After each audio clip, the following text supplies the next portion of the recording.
qui ne connaît pas Tlemcen et sa réputation comme ville d'art et d'histoire? D'ailleurs, c'est toute la région qui avait attiré l'homme depuis la nuit des temps.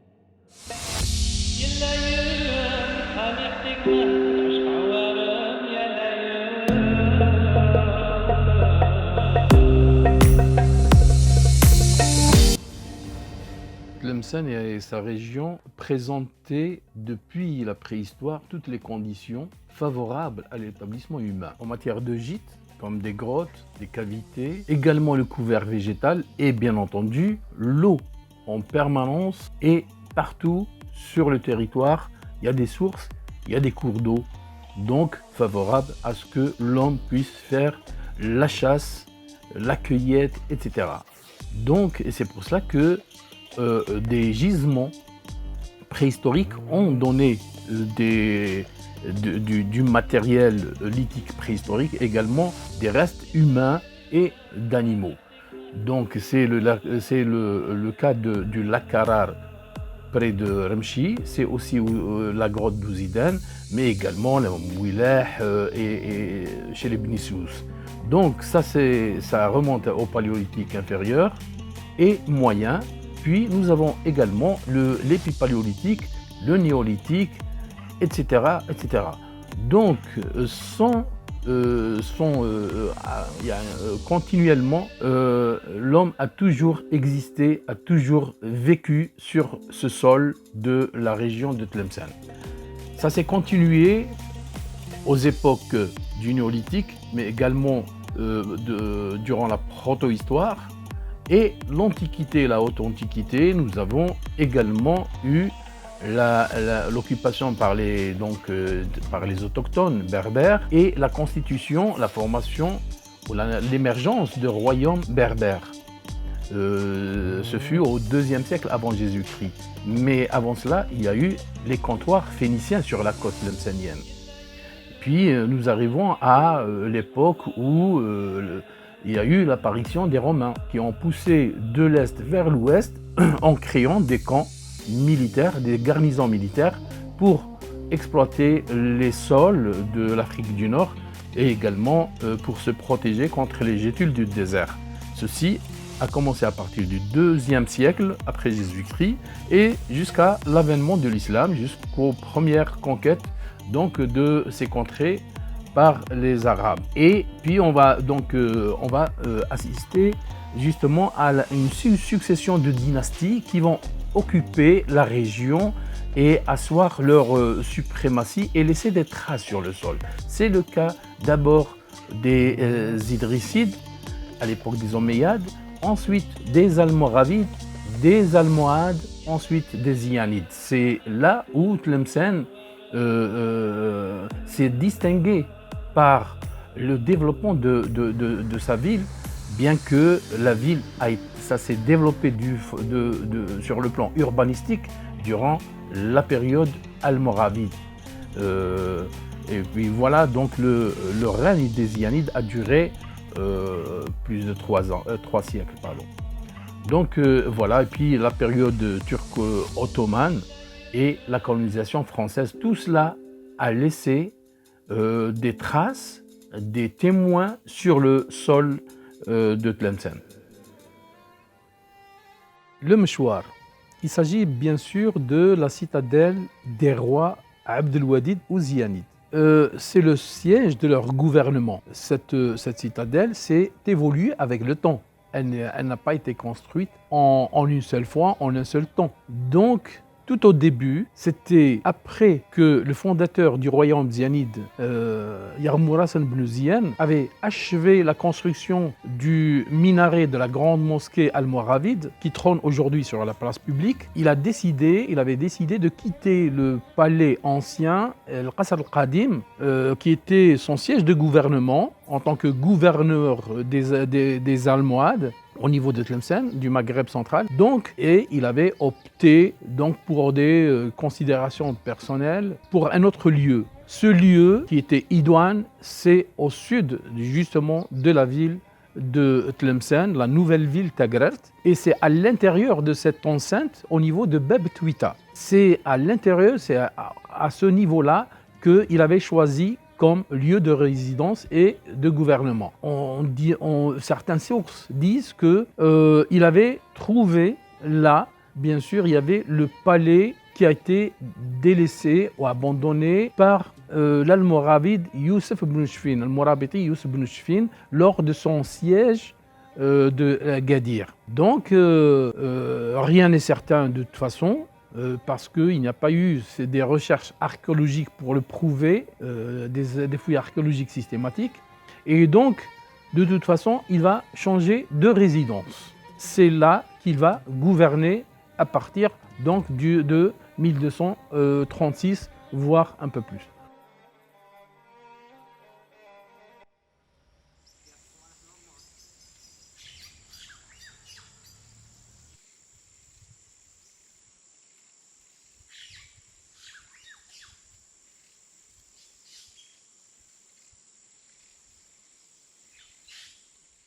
Et ce sont ses successeurs, notamment les deux grands bâtisseurs du royaume, de la dynastie des Ziyanides ou Abd al-Wadid ou Banu Abd al-Wad, que sont Abu Hamou Moussa Ier et Abdelrahman Abou Teshfin, qui est un fin connaisseur des arts à cette époque-là, donc, qui vont se charger d'embellir la ville de Tlemcen, leur capitale, et de la doter d'édifices, notamment donc, des palais, des palais du Meshwar, autour du palais de gouvernement. Donc il s'agira du palais Dar al-Mulk, c'est le palais de gouvernement, et également Dar Abifir et Dar Surur. Probablement Dar al-Beda a été rajouté plus tard. Nous devons cependant remarquer que la mosquée qui trône à l'intérieur justement de la citadelle des rois Ziyanides, donc a été édifiée par Abu Hamou Moussa Ier en 1237.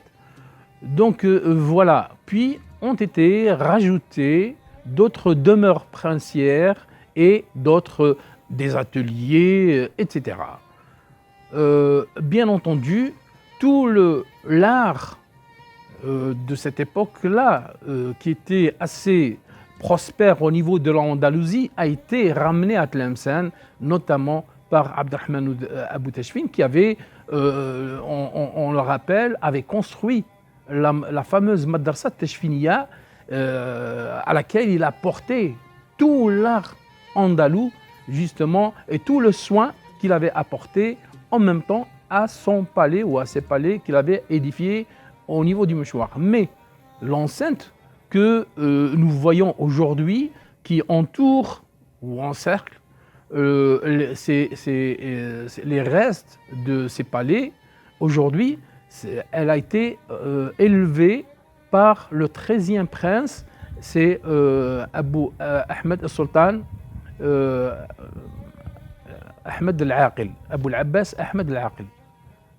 Donc, c'était pour protéger les palais, bien entendu, et pour protéger également les mouvements des sultans ou des rois Ziyanides Abd al-Wadid.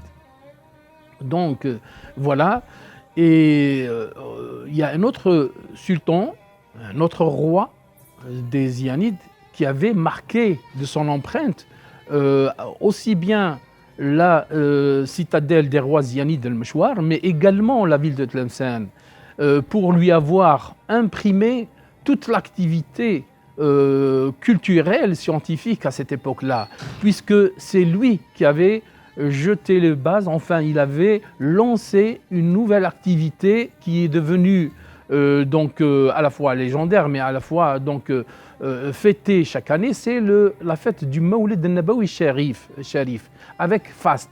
Cette fête a été fêtée avec faste à l'intérieur du Meshwar, puisqu'il invitait tous les représentants de la noblesse et les poètes, etc., pour le Madih.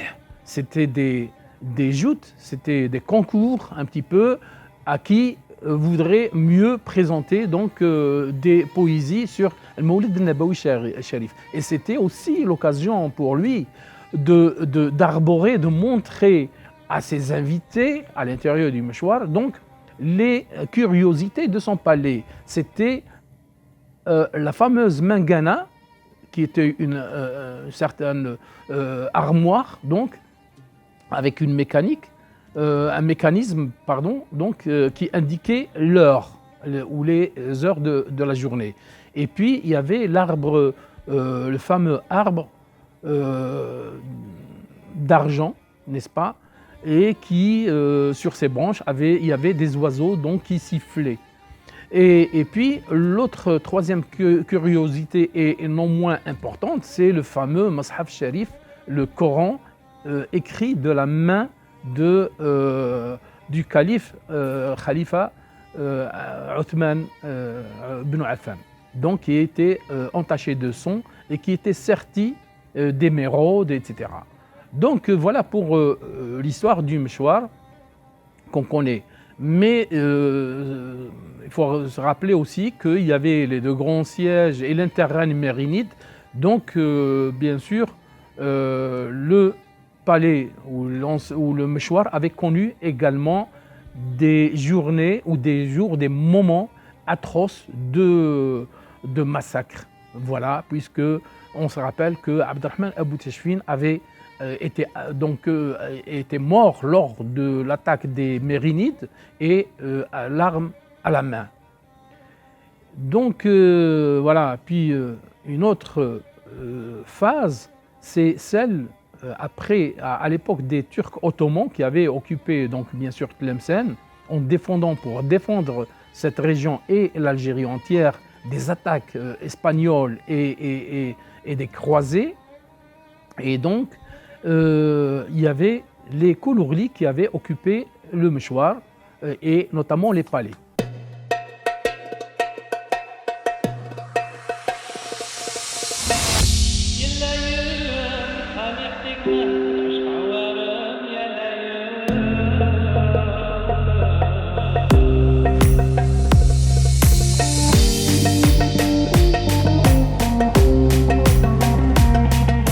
La mosquée de Sidi Bel Hassan, en fait, c'est un petit oratoire de l'époque zianide. Il a été construit vers 1296 par le sultan Abou Saïd Othman, donc petit-fils de Yarmour Hassan ibn Zian, fondateur de la dynastie zianide.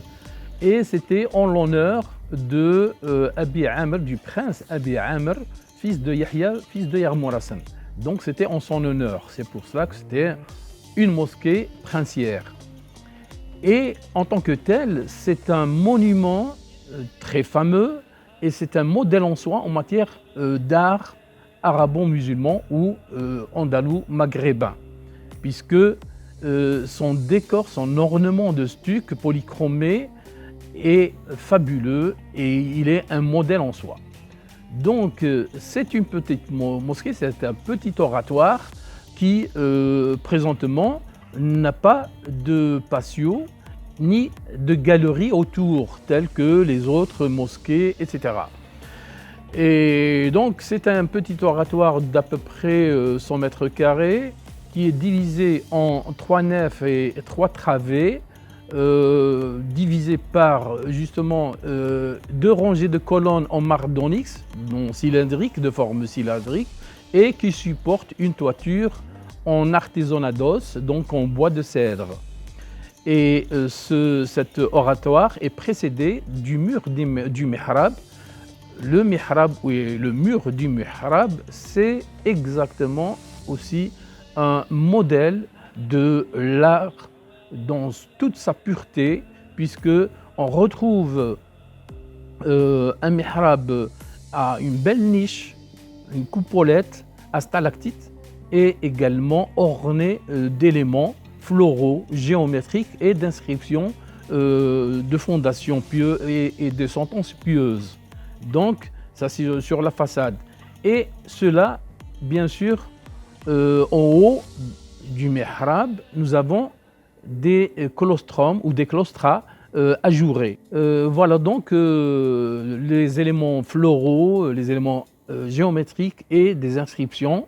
Donc ce sont les éléments d'ornement de cette décoration, de cet ornement. Et donc Zianide, du début du règne des Zianides, et à quelques mètres, se trouve à quelques mètres de la grande mosquée de Tlemcen. Elle porte le nom d'un fameux cadi et jurisconsulte qui s'appelle Sidi Abil Hassan bin Yakhlef et-Tenesi. Donc, il était cadi du temps du règne de Abu Saïd Othman, le Zianide. Et donc, malheureusement, avec l'entrée des Français, donc ils en ont fait un magasin à fourrage pour les chevaux de la cavalerie, de la soldatesque française, malheureusement. Et cela a entraîné un jour, par accident, donc un départ de feu, un incendie qui a ravagé la toiture en bois de cèdre et également détérioré gravement l'ornementation de stuc. Et également avait complètement pulvérisé une colonne de marbre. Voilà, et par la suite, donc ils ont aménagé cette mosquée après avoir restauré, donc en musée, ils en ont fait un musée archéologique. Effectivement, cette mosquée a connu des transformations puisqu'ils ont percé des fenêtres, de larges fenêtres, ils ont modifié également l'accès à la mosquée, au musée, et ils avaient rajouté des salles attenantes du côté de l'ouest comme salle d'exposition pour les objets archéologiques. Et donc voilà, et à partir de là, toutes les collections d'archéologiques réunies jusqu'en 1900, donc, ont fait l'objet d'expositions dans ces trois salles. Et ils ont rajouté également à l'ouest la loge du gardien. Ces collections ont été transférées à partir de 1994 par nos soins vers la Madrasa franco-musulmane. Mais aujourd'hui, cette mosquée ou ce musée retrouve encore une deuxième fois son activité puisqu'il a été aménagé en musée, une nouvelle fonction, donc musée de l'art calligraphique.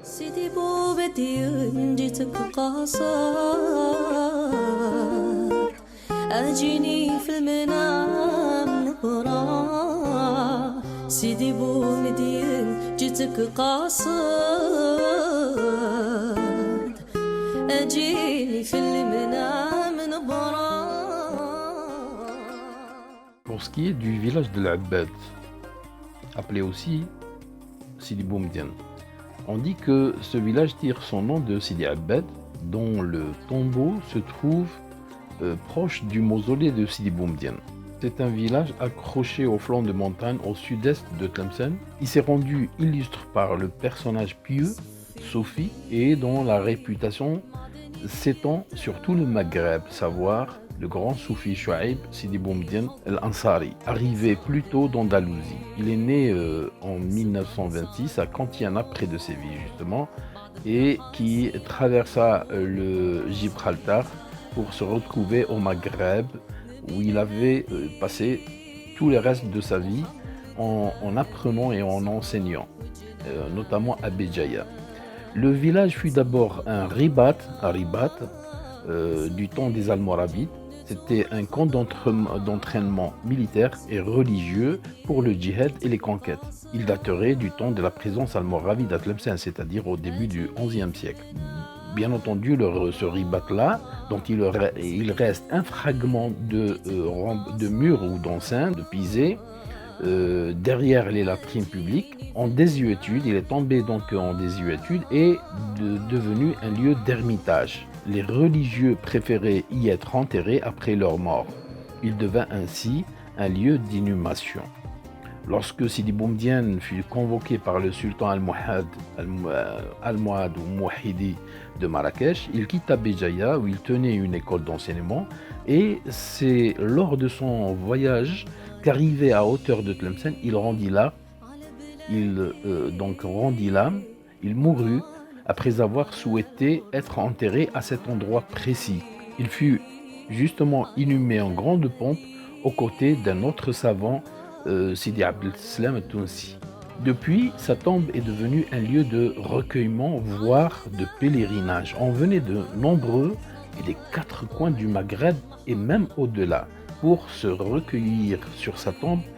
Et ce lieu donc s'est urbanisé par la suite et s'est étendu jusqu'à former un grand village en deux parties. La première, la plus haute, qui s'appelait l'Abad al-Fouqi, et celle plus bas qui s'appelait l'Abad Soufli.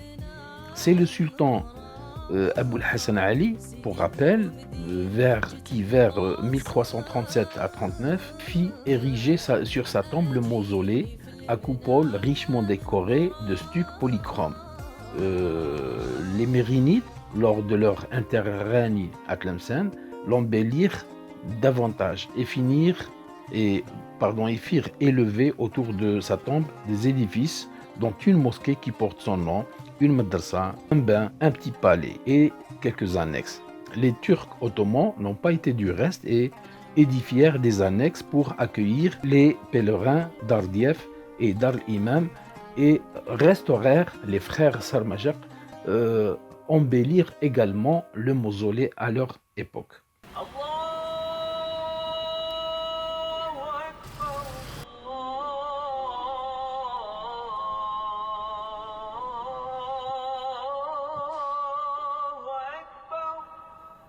Pour ce qui est de la grande mosquée, qui trône aujourd'hui au niveau de la place publique de la ville de Tlemcen, donc c'est la mosquée qui remonte à la période almoravide. Elle fut construite par Youssef ibn Tashfin et qui a été embellie par la suite et agrandie par son fils Ali ibn Youssef ibn Tashfin al-Morabiti, et construite en 1136. Donc cette mosquée n'avait pas au départ donc de minaret. Ce minaret n'a été rajouté que plus tard par le sultan Yarmour Hassan ibn Ziyane au début donc de son règne. Et cette mosquée, c'est la grande mosquée qui avait présidé avant toute chose donc en matière d'urbanisation, et donc, après avoir lancé le grand chantier de la ville de Teglert. Et donc, on avait commencé par la construction de cette mosquée avant les quartiers dédiés aux tribus, qui est l'une des trois grandes mosquées almoravides, avec celle bien sûr de Nadroma et d'Alger. Donc, c'est une grande mosquée et elle est composée d'un oratoire, mais aussi d'un patio et des galeries, et puis des annexes, et d'une maqsoura au sud. Son mihrab est décoré de stucs et peint et surmonté d'une coupole ajourée ornée. On pense que c'est Ali ibn Youssef ibn Tashfin qui aurait justement accompli ces transformations, ou plutôt cet embellissement, en rajoutant une coupole qui précède le mihrab et la décoration de stucs, et donc semble-t-il, quelques extensions. Une autre extension a été réalisée par les Almohades, les Mouahidines. Et puis le reste, c'est Yarmour Hassan ibn Ziyane qui, à son époque, donc, avait demandé ou instruit à ce qu'on fasse l'extension de cette mosquée vers le nord en rajoutant et les galeries et le patio, donc, puis le minaret carré construit en briques. Si on remarque les piliers qui supportent la toiture en artisanat d'os en bois, donc en ferme de bois, elles sont différentes de style. Elles sont cruciformes, elles sont carrées et elles supportent donc des arcatures et des arcs outrepassés, plein cintre outrepassé et brisé et polylobé. Donc vous voyez que cette différence dénote justement des multiples interventions durant les époques almoravides, almohades et ziyanites. L'oratoire est divisé en 13 nefs perpendiculaires au mur du mihrab et 6 travées en plus des deux coupoles, l'une que j'avais signalée tout à l'heure, donc qui remonte à l'époque de Ali ibn Yusuf ibn Tashfin, et l'autre, Zianide, c'est la coupole du lustre, ce lustre qui a été offert par les rois Zianides.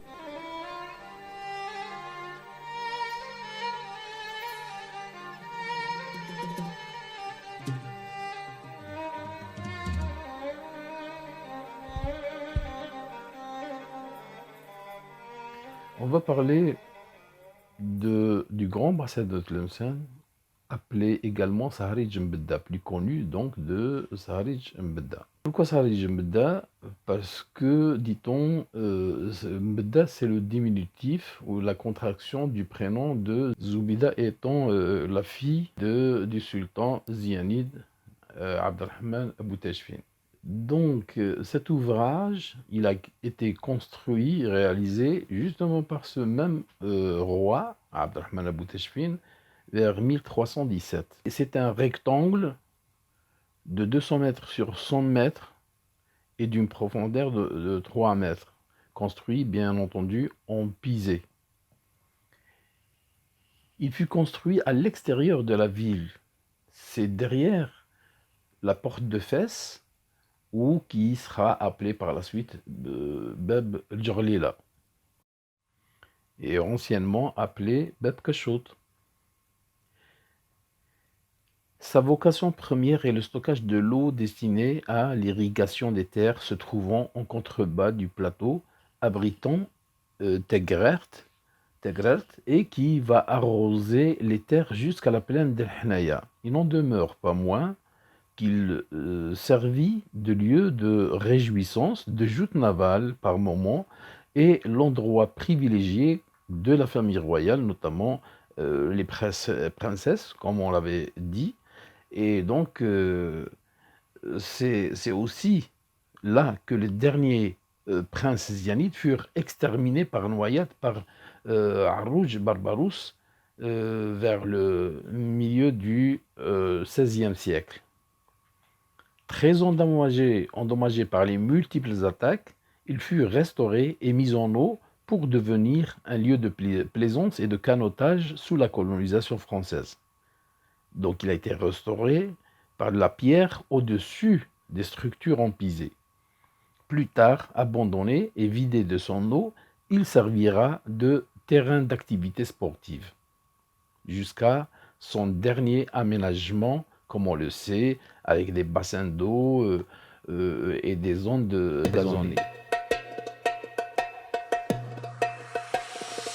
Nous savons dans quelles circonstances la Mahal al-Mansoura, ou le camp de Mansoura, le camp victorieux de Mansoura, a été établi par les Mérinides de Fès, quand ils sont venus faire ou mettre le siège autour de Tlemcen pour la soumettre. Donc aujourd'hui, nous allons présenter le site, en quoi il est constitué physiquement.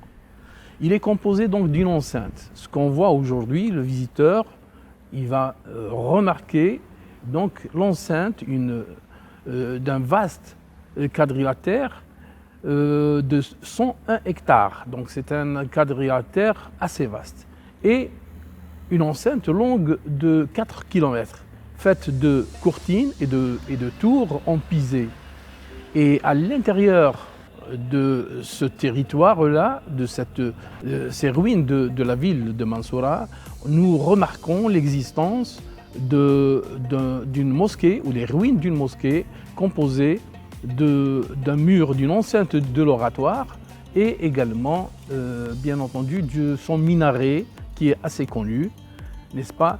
Et puis de quelques restes d'annexes, notamment une canalisation d'eau. Plus au sud, nous remarquons l'existence à l'intérieur du village colonial français qui a été construit sur justement les débris du palais de la Victoire mérinide. Il subsiste encore quelques traces, notamment des bassins et également des parties de murs. Et tout à fait à l'intérieur aussi, on peut remarquer l'existence de bassins d'irrigation, et à l'est, d'un petit pont, un ponceau, à l'entrée est qui fait face à la ville de Tlemcen. Bien entendu, cette enceinte est percée de 4 accès ou 4 portes aux côtés, aux 4 points cardinaux.